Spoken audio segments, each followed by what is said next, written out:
Salve pessoal, beleza? Começar aqui mais uma aula aqui, aula 23 e 24, né, que é os domínios vegetais do Brasil, né? O Brasil, a gente tem que lembrar que a gente vai ter três tipos de formação vegetal. Formação vegetal de floresta, então a gente vai ter floresta amazônica, mata atlântica, mata de araucária, mata dos cocais. Formações vegetais arbustivas e complexas, né? Por que a gente fala complexas? Porque, por exemplo, no nosso cerrado, no nosso pantanal e na nossa caatinga, a gente não consegue definir, falar, não, é uma formação só de arbusto, é uma formação florestal. É uma formação, não, já diz complexa, que tem características muito complexas, certo? A gente já vai falar mais sobre isso. E as formações campestres, né, que a gente vai ter os campos e os pampas gaúchos, né, e a vegetação litorânea, que a gente vai explicar melhor. Aqui essa imagem vocês também vão ter na apostila, e aqui vai ficar dividido exatamente onde estão, né, marcado onde estão essas formações. Continuando aqui, né, o bioma, né, tem que falar de bioma, né, o bioma ele já vai estar ligado ao quê? Não vai estar necessariamente, né, como só vegetal. O bioma a gente já fala da junção da vida vegetal e animal, o agrupamento e o formato que a gente vê dessa vegetação, a escala regional, condição geográfica similar, clima similar. Então, dentro dos biomas que a gente tem no Brasil, né, os biomas eles são menos, né, menor número do que as nossas formações vegetais. A gente vai ter a floresta amazônica, a mata atlântica, caatinga, cerrado, pantanal e pampa. Certo? Isso aí também é facinho, vocês lembram. As vegetais florestadas, né? A gente tem a floresta amazônica, a mata atlântica, a mata de araucária e a mata dos cocais, né? Falar de Amazônia, a gente tem que falar sempre, né? Que a mata amazônica ela é dividida em três tipos de mata, né? Isso é importante falar.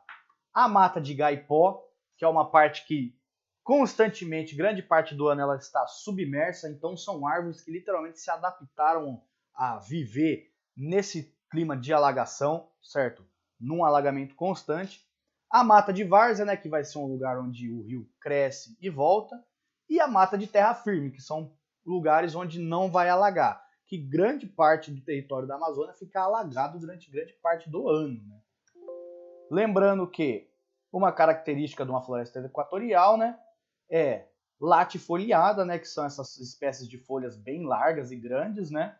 Uma grande quantidade de água tá ali, né? Então essas folhas estão sempre lá, né? São árvores perennifólias, essas árvores não perdem suas folhas durante o ano, né?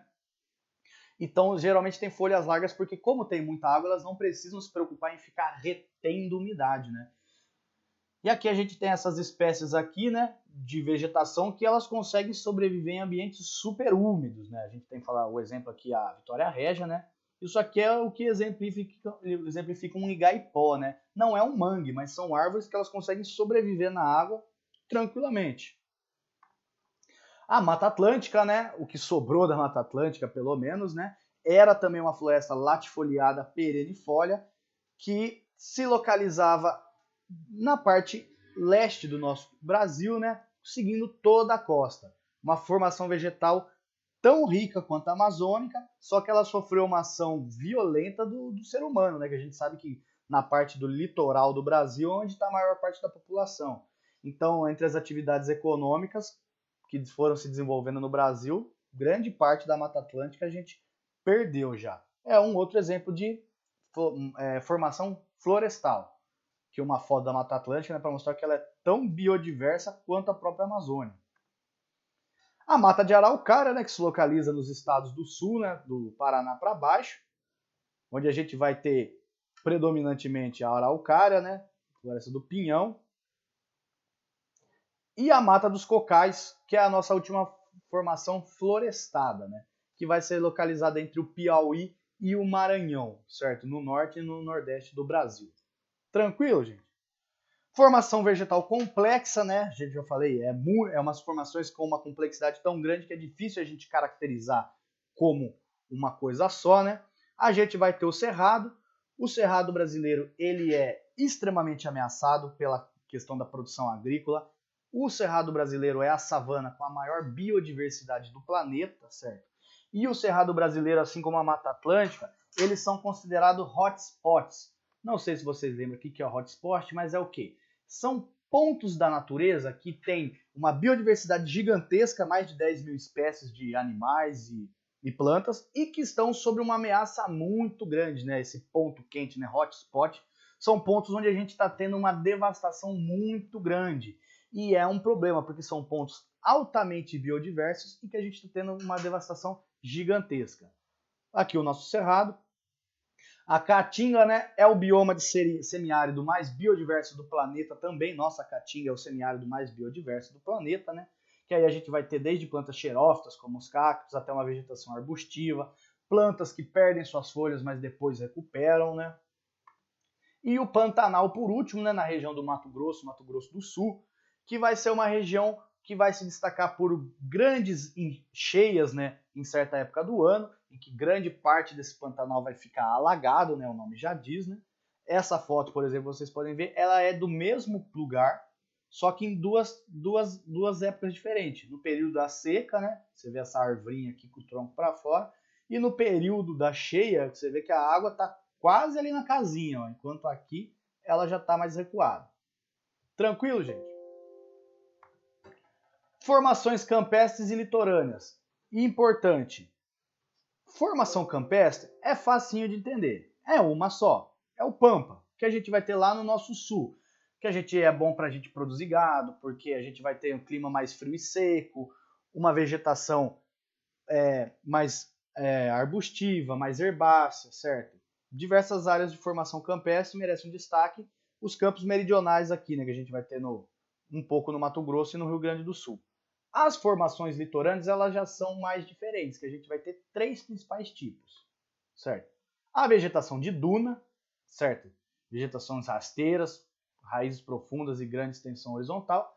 Restinga, que são aquela parte da pedra, aquelas partes bem secas, que aí vai misturar espécie de arbusto, espécie de árvore, espécie de grama, certo? É uma formação bem complexa, né? E de plantas altamente resistentes. E os mangues, né? Que eles vão se adaptar, como vocês já devem ter visto, essas raízes aéreas, né? Porque eles se adaptam a uma falta de oxigênio no solo gigantesca com suas raízes saindo para fora, né? E essas são as formações litorâneas, que elas só vão acontecer no nosso litoral, nas dunas, nas restingas e nos manguezais, certo? Aí os impactos do desmatamento, né? O empobrecimento do solo, perca de biodiversidade, aquecimento global, certo? Intensificação de assoreamento dos rios, os rios vão ficando cada vez mais cheios de areia e de lixo, certo? Falta de água, perda de habitats naturais e tudo isso vocês, infelizmente, né, a gente já conhece. E por último, só essa foto para a gente dar uma choradinha, né? Que é a mata ciliar do rio Ingá, no estado da Paraíba. Vocês veem o quanto que já foi desmatado todo o entorno do rio, certo? Mata ciliar a gente recomenda que seja pelo menos uns 500 a 1 quilômetro em volta do rio. E aqui a gente vê que sobrou literalmente só a bordinha aqui, né? É uma tristeza, né? E a gente sabe onde que a devastação do nosso meio ambiente vai levar a gente a dançar com o pessoal lá de Gana. Beleza, meus queridos? No resto, isso aqui vocês já estão cansados de saber, essas fotos tem na apostila. Faz os exercícios lá. Qualquer dúvida, chama nós. Valeu!